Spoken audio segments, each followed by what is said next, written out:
fellow tea lovers. Settle in, because we've got a story. I'm Nell. And I'm Rose. And today we're bringing you the tea. Across eras. Thanks for joining us. We're back with part 2 of Would Clara Bow Be a Swiftie? So, Clara, she's young, she's famous, she's gorgeous, she's rich, she's fun, she's friendly. Everyone adores her, sort of. But Clara being outspoken about her relationships, and she had a lot for the short amount of time. The thing was, Clara would date multiple people at the same time. And it feels like, you know, her celebration of herself unapologetically in an era where everybody is just sort of reflexively sewn tighter than anything. It makes it feel more dramatic. It's because people are watching her from the outside and like, well, God, I wish I could do that. How dare she? And I mean, dating when anybody else in that situation, people at the same time, I think it's just called dating. Yeah, just you possibly haven't found a monogamous relationship yet, but that kind of thing wasn't fluid then in the same way that it is here. And she never like hid it, even from the people she was seeing. At one point, there was 4 different men that she liked, and she was like, well, each one has a quality that I really like, but like I haven't found anyone who has all of those qualities together. I mean, that's a Friends episode now. Exactly. And she did tell a columnist one time, marriage ain't a woman's only job no more. A girl who's worked hard and earned her place ain't gonna be satisfied as a wife. I think a modern girl's capable of keeping a job and a husband. Girl was ahead of her time. But here's the thing. Eventually, the press only wanted to talk about who she was dating. How familiar is that? So familiar. At that time, if 2 single movie stars were spending too much public time together, they would get engaged. They didn't always get married, but they got engaged. And Clara, this is more acceptable. Exactly. Had at least 5 engagements in 4 years. And for some reason that's more acceptable. And it's like, we're all aware that we're all lying about this, but for some reason it makes it more something. It kind of reminded me like how today you would be like, they're my boyfriend. Yeah. Well, and again, lack of middle ground existing is a real problem. Yeah. Just like the insane asylum. You can't just be a little bit crazy. You can't just be a little bit dating. It's all in or nothing. Clara was credibly linked to 19 different boyfriends and or fiancés, which again, it's 11 years. She's a young, hot, rich, famous person.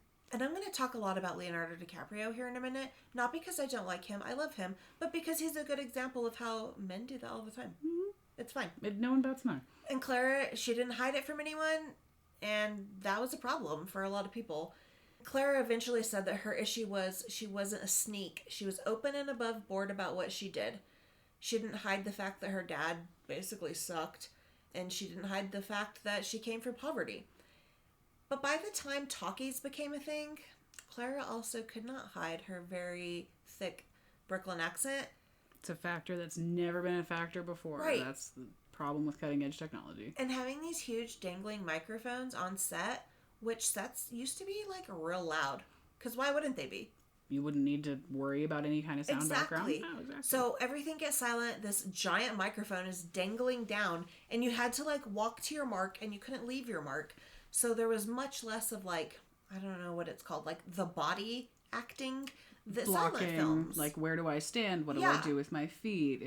And again, it was because it was much more theatrical, because that's the link is early films were basically just theatrical preservation. And Clara was good at that. She ad-libbed a lot. Yeah. Like she would be like, well, I did like a triple take or whatever, because she could. Mm-hmm. So talkies didn't work well for her. And I feel like that was true of a lot of people. Right. I mean, it is true. And, when talkies came back, her stutter came back a little bit. Yeah, poor baby. And because again, like it represented an escape from a world where the stutter was even a factor. Exactly. And then all of a sudden that world shifts out from under you. And it really did. All of a sudden it was like, we're not going to make movies that are silent anymore.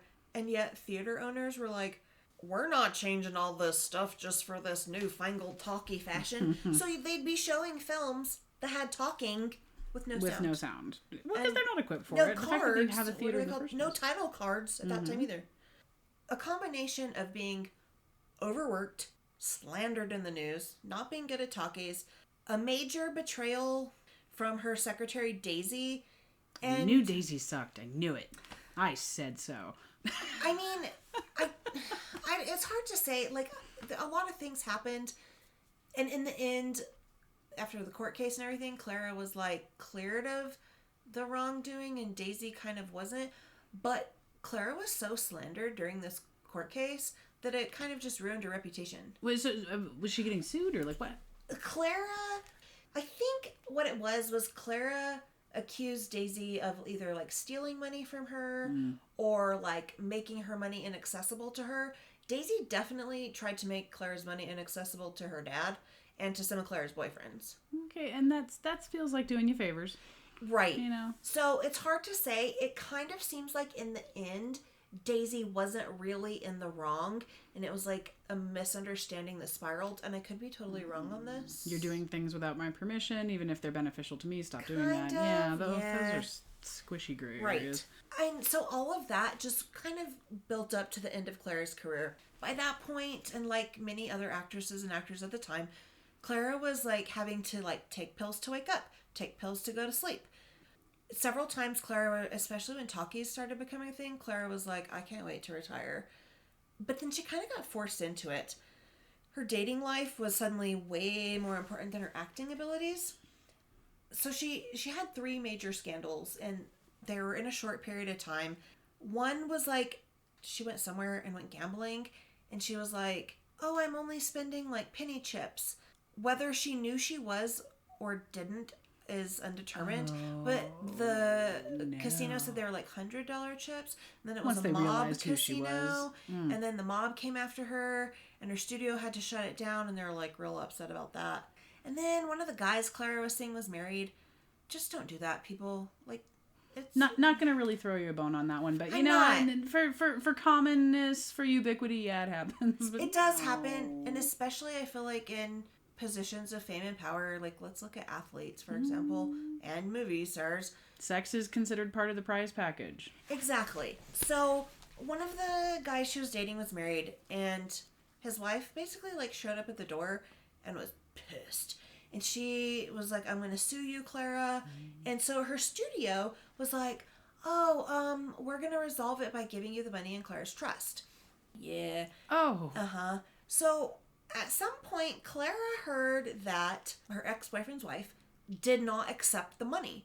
And she was like, well, where's my money? It's sure gone. So she drives or flies or takes a train to Texas and knocks on the woman's door. And she's like, where's my money?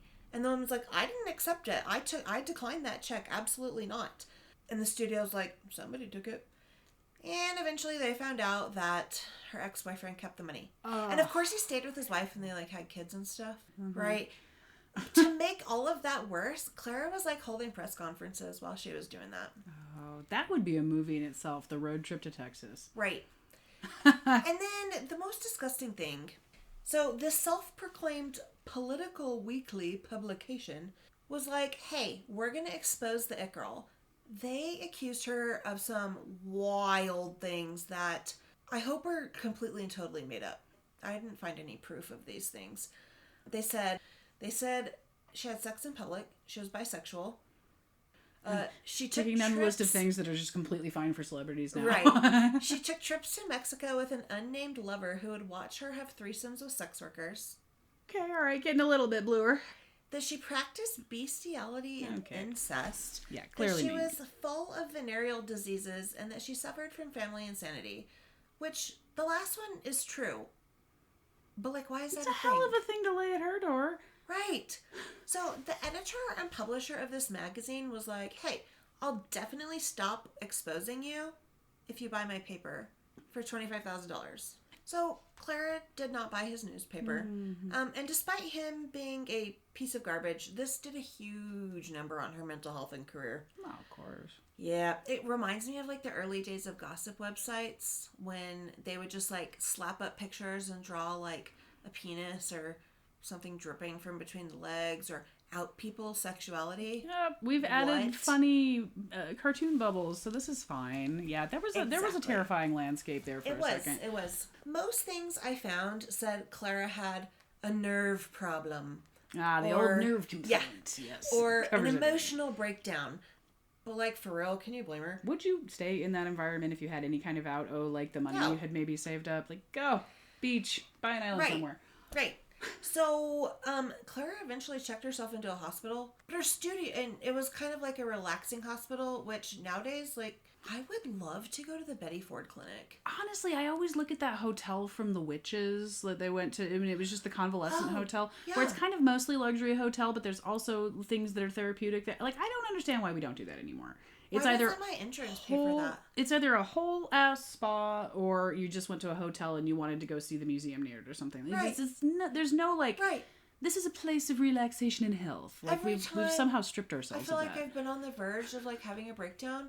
I remember that my insurance won't pay for anything, and I'll end up in like a state-run place. Yeah, no, nothing pulls you up by your bootstraps like a lack of any other option. Right. So while she's in the hospital, her studio was like, we're not delaying our filming schedule. And they were badgering her. They wrote her letters saying, snap out of it. Her doctors... Feel better, damn it. Be happy.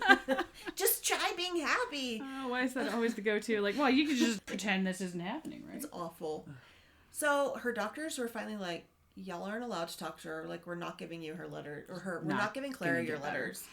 Of course, Clara's collapse was front page news. And then her movie that opened shortly after that was a commercial failure. Paramount by then did not want to keep Clara in their contract because they were still paying her $5,000 a month for the next 3 months, even if she wasn't filming. But if they released her early, then they had to pay her a settlement of $60,000. Mm-hmm. So instead, they went and played the press. They were like, there's just a big chance this girl's never going to work again. And things like, oh, if we weren't so concerned about her shattered nerves, we would just release her from her contract right away. And Clara was only 25 then, and she just fell right into that fake altruism trap. She went on record saying that because she hadn't been able to fulfill her contractual obligations, she couldn't hold Paramount to a contract. Oh, honey, this makes me so annoyed. Decision. I want to go back in time and fight them. So, we're wrapping it up. At least about Clara. So Clara got married in 1931 and had 2 kids. It was good for a while. It wasn't happily ever after. She was plagued with trauma. In 1949, she admitted herself into the Institute of Living, which was one of the first psychiatric hospitals in the U.S. And at the Institute, they diagnosed Clara with depression, a loss of identity, because she felt her personal identity was her professional work, hypochondria, and they said that because they said her symptoms were many and vague. While working, the people in charge at the studios thought she was dumb, but an intelligence test she took at the Institute showed her as bright normal. But they did another kind of test that basically said she was really lacking in the ability to reason or rationalize. I mean, that's a nature versus nurture, though. I mean, that's a bright kid that just didn't really have a lot of input at very key moments. I think she had a 7th grade education. Yeah, see? Yeah. That's a factor. And a traumatic one. They also eventually diagnosed her as schizophrenic and said that the reality that was needed to be a wife and a mother had exacerbated her symptoms. So what's the solution there? Ditch the family? Like, that's not a diagnosis. So, in therapy, Clara, she talked a lot about her mom, but no matter what, she was like, but she only did it because she loved me. So that's sad. It's and then this is worse. I am going to give you guys a trigger warning. While in therapy, Clara admitted that her father had raped her in the months after her mother was committed to the asylum. But she couldn't or wouldn't accept that it was anything other than his love for her. Yeah. That extreme condition, I mean, that's just... Yeah. So after spending 10 months at the institution where she was trying to learn about herself and why she had these issues, which she was like, my issue is insomnia. Like, that's the only issue. Obviously, it wasn't. Well, that's the easiest one to process. Yeah. But she left the institute because she rejected the reasons as incorrect and absurd. She got to her breaking point, yeah. Clara did not end up staying physically with her husband, although he never divorced her and she never divorced him. He was also aware of her mental illness by then and aware that she wasn't going to treat it. So she lived on her own in various Southern California places. She saw a doctor every week who actually helped her quit drinking and quit pills. He put her on a routine of reading, swimming, and avoiding stress, which sign me up. I feel like I would love that prescription. Right, I don't want any of the trauma that comes with that. No. Just the prescription. She even actually kept a fairly good relationship with her husband, And she kept a good relationship with her sons. Her husband, he did eventually start dating someone else. Clara was mad about it, but they apparently only saw each other like a few hours each year on Christmas Day. See, there's that scary thing of the doctors being like, oh, well, the reality of being a wife and mother is that if you only see them for 3 hours. Right. And so now you've traumatized another generation. Right. Her kids seem to do pretty well, though. They basically went to like a lot of boarding military type schools, so at least they had that, I guess. So in 1965, at the age of 60, Clara died. Her autopsy showed that she'd had severe heart disease for years. Oh, wow. Yeah. There's an absolute ton more to her life, but I didn't really want to talk about all the people she dated or name drop any of those men. You know, because that's actually what all of the newspapers of her time were trying to do, was just distill her down to the name dropping. So there's so much more of a life. So much. So we're going to connect this back to Taylor Swift. So like I said at the beginning, at first I was like, I don't even need to tell you what the comparisons are. But then I remembered not everyone is a Swiftie. So guilty. Yeah. I read a quote recently, and I have it cited here. It'll be on our website under sources. It said, "It's hard to talk about Taylor Swift without pissing people off in some way, which is a real testimony to her power and influence." That's fair. Anything you're talking about, good or bad, it has influenced you. Right. And that also falls a lot on women. Not exclusively, of course, but a lot. I mean, yeah, that metric is skewed pretty heavily. People rarely have like these divisive opinions on men. For example, I'm not like a huge fan of the Beatles. They have some songs that are fun. It's fine. I mostly have arguments with Beatles being the greatest influence on music versus Beethoven being the greatest influence on music. I mean, $5 for which side I land on, but I've had that argument many times. Right. But like I remember one time reading an interview about Tom Felton. He played Draco in Harry Potter. Mm-hmm. And he was like, yeah, me and my girlfriend, like we went to Hawaii for a week and we only took with us the Beatles' White Album to listen to. That sounds maddening. Thank you. Okay, I mean, they're fine. It's fine. But if that's the only thing I had to listen to, like if it was Amy Winehouse's Back to Black, there's not that many songs on the album, but at least I like them. Yeah, no, I would put that on repeat. I mean, you know, use the same era, like the Coasters. If I had nothing but the Coasters on an island vacation, fine by me. I don't know if this is the same era, but I'd go with like Simon and Garfunkel, I guess, for a little bit later. stuff. But yeah, I mean, like the analogy fits. You know, right. There are things, but it's not really them. But I don't hate the Beatles. I don't say they're terrible. I don't talk crap about them. I know that like they had a big contribution to music. I had this hideously embarrassing moment in a sight singing class once where we had this professor and he was brand new to the class and he wanted to make his mark and everything, and so he's like he says I'm gonna start whistling a song, and when you recognize it, I want you to come in and start whistling or singing with me. And he starts whistling Hey Jude, which. And everybody says, everybody and their brother, well, you're a music major. Don't you know all the songs? Like, no, I had never heard Hey Jude. I believe that. In my life. And so I'm sitting there, of course, in the front row, like the bright-eyed, bushy-tailed kid I am, just silent because I had no idea. And everybody starts looking at me like I'm a crazy person. I'm just like, I just haven't had this experience. I'm really sorry. Right. But, like, my mom listened to, like, her generation of music, which was the 70s, when I was growing up. And your parents, I don't see them like playing Simon and Garfunkel. They weren't really pop people. I mean, like they had pop thing. First of all, they were a little bit older, and so like you know that's where my Coasters love comes in. You know, stuff of that era. Like my dad's a huge Beach Boys fan. Oh yeah, my mom liked them too. Mom always said that she found the 70s really depressing, so she didn't really like the music took her back there, and she didn't really like it. But they were also huge classical music and hymn fans. Yes. Like the religious angle cannot be discounted, and that's a lot of the music that was around. My mom was like a cool mom. Like we had a radio and whatnot, and I knew people who didn't. We didn't have a TV, which was definitely weird in the 80s. Yeah. But my broista at Dutch Brothers doesn't have a TV because she likes reading books. She's so cute. Bless her. I know. Absolutely. She's like 20 or something. She's adorable. So, like I said, not a huge Beatles fan, but I get it. But why can't people do the same for Taylor Swift? And wouldn't even have to just say Taylor Swift. It's merely not my thing instead of being this totally polarizing thing. Right. Like Beyonce. I like some of Beyonce's songs.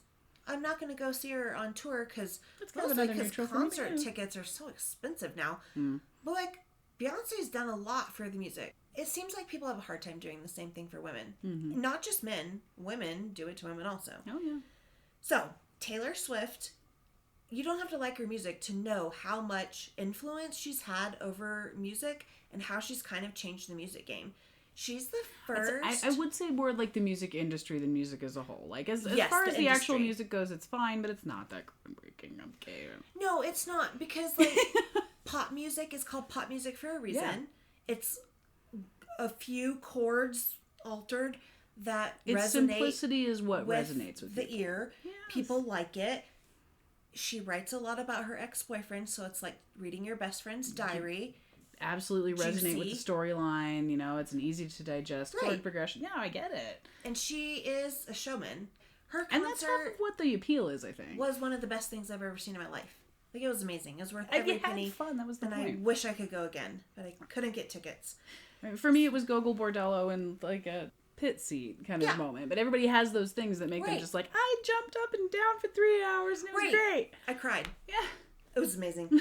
So Taylor's the first musician to become a billionaire solely off her music and musical endeavors. Which is insanely Yeah. cool. It just doesn't matter who Right. you are. That's She just doesn't very have a awesome. clothing line, a record label, a skincare line. She just has her music. Everybody has a perfume, and I don't know anybody that actually wears Ew. perfume for the most part, but everybody has a perfume.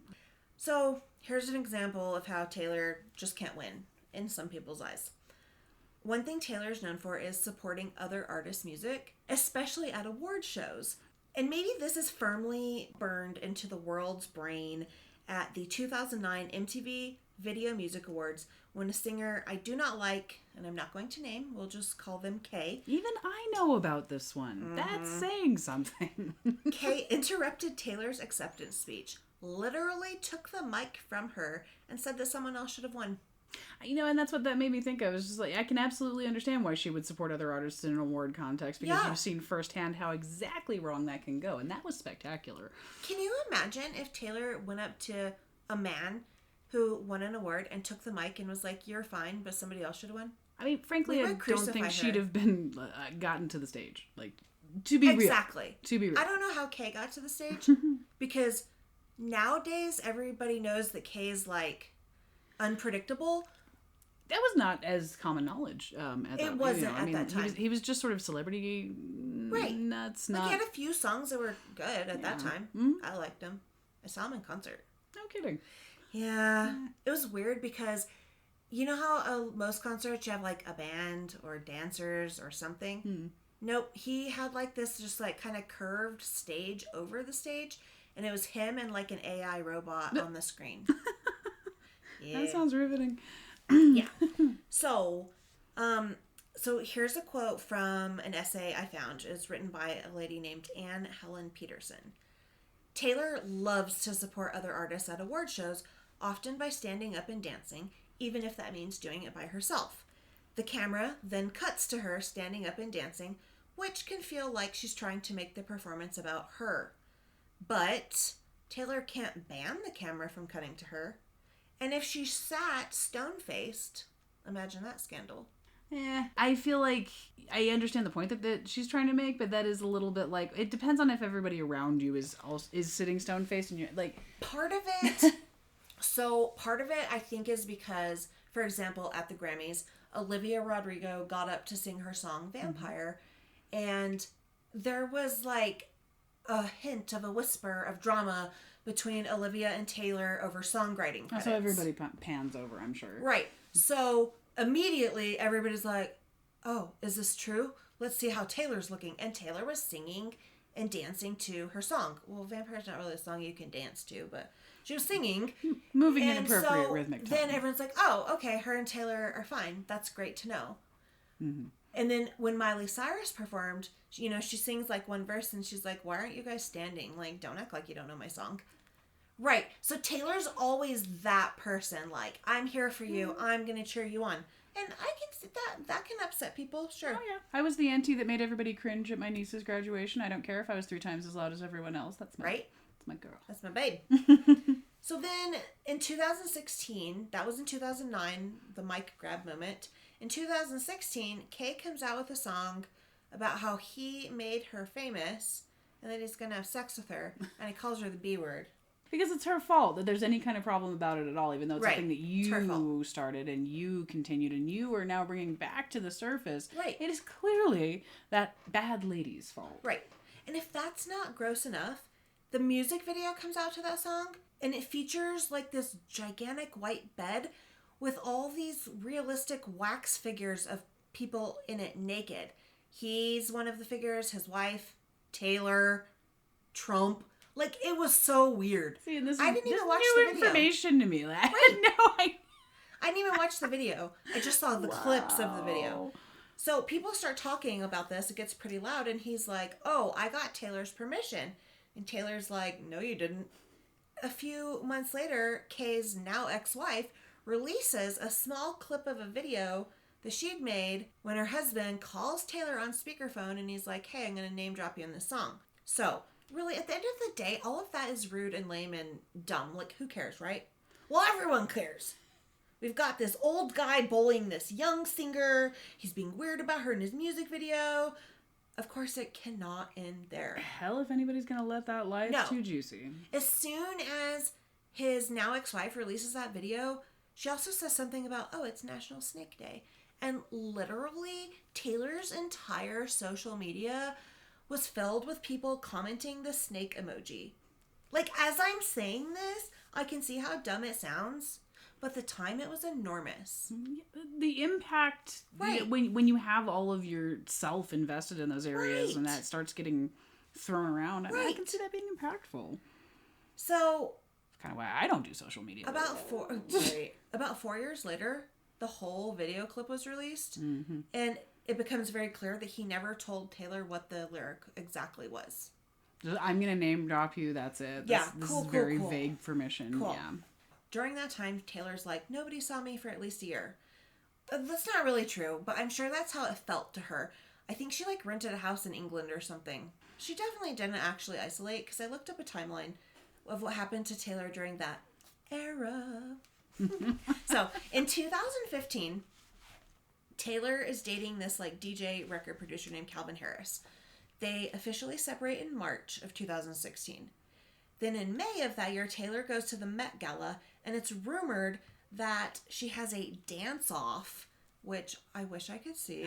When we film everything, we don't have that. You're not supposed to take pictures inside the Met Gala. Oh, you're like really they not. do, I know. but they're not supposed to. No, I actually super believe in that. Flash photography kills art.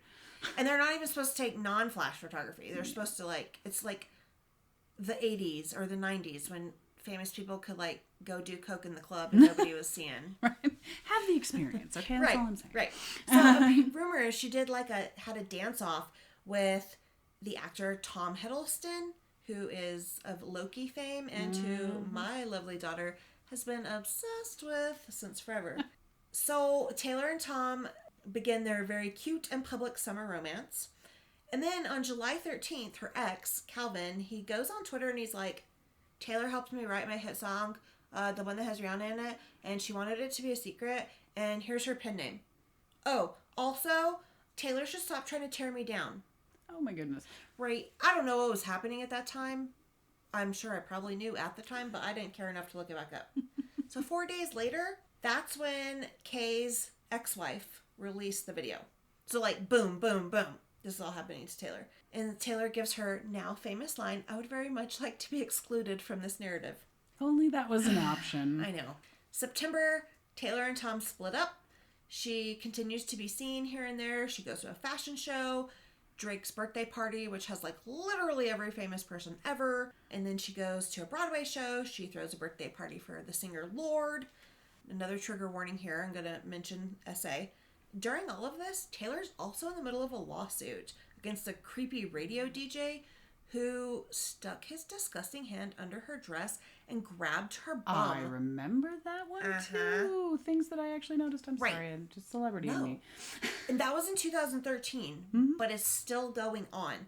He got fired from his job for that, And then he had the audacity to sue Taylor, saying it was her fault that he was wrongfully terminated. You know that saying about having the confidence of a mediocre man? Lord, give me the confidence of a mediocre white man, I think especially an angry one. about him.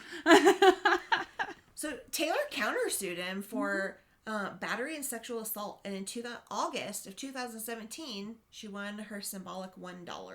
Sex is billed as part of the prize package. Right. He felt confident enough and successful enough for that object to belong to him. Right. It is His so girlfriend ingrained. was also in the photo. Oh, that's fun. Yeah, Right. Yeah.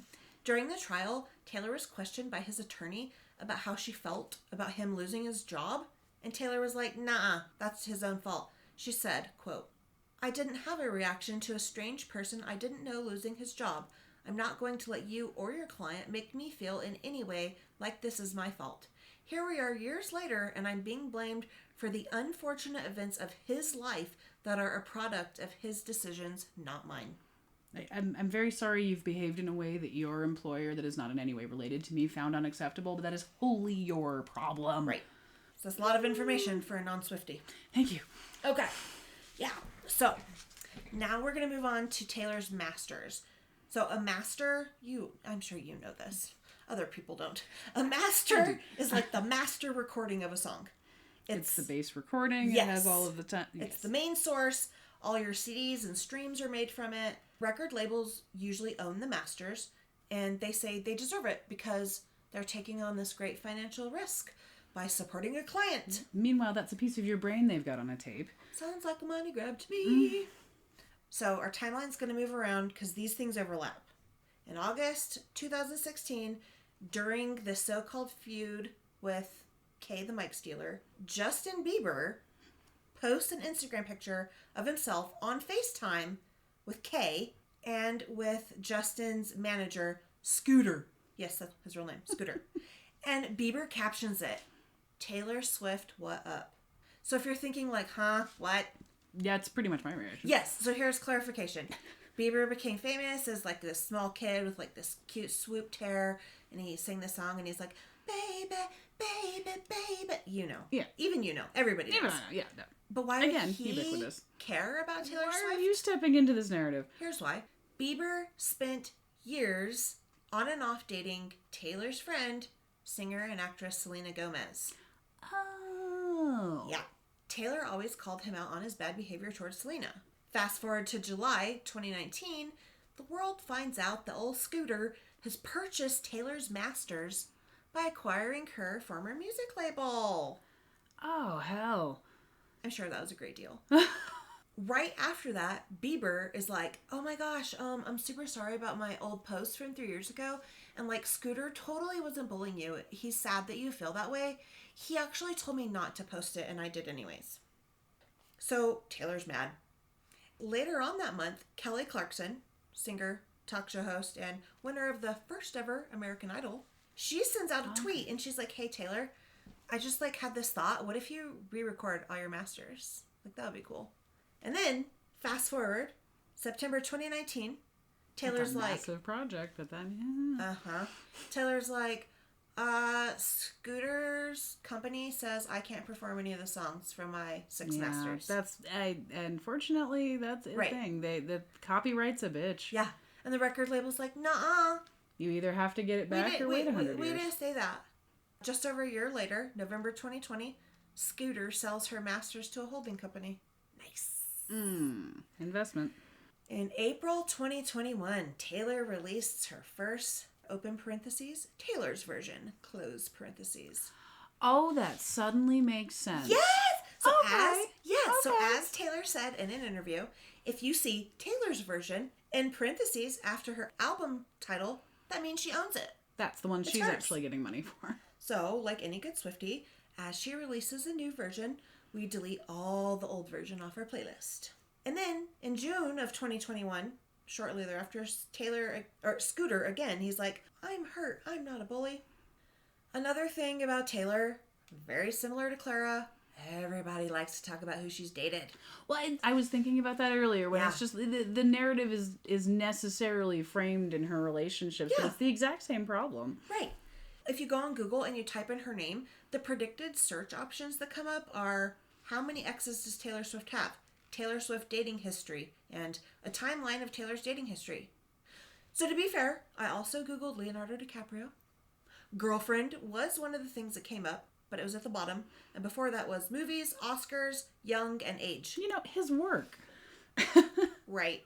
So I did click on girlfriend, and a lot of articles came up. So there's plenty of mention that he dates a lot of women. It's not that male relationships are off the table for tabloid crap. It's that it isn't framed the same way, and it's often kind of congratulatory. Right, because right now it's like, Leonardo is like 50 or something, and his girlfriends are still 25. Right. And how people handle the explanation of that headline tells you exactly how they feel about it. It ranges, but it's so not amazing. I'm sure people feel some way about it, but they're just not as vocal. Mm-hmm.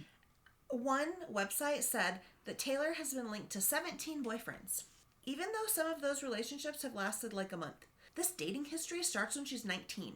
She's 34 now. That's an average of like 1.25 a year. Like, I'm sorry, my list is already longer than that, and I've been married for 16 years, all right? That's based on a 2-year turnaround time. I've never been married, and I haven't really dated much in the past 10 to 15 years. And I think and your count is out, yeah. Right. So in conclusion, Clara and Taylor, what's the deal? They're both very successful women.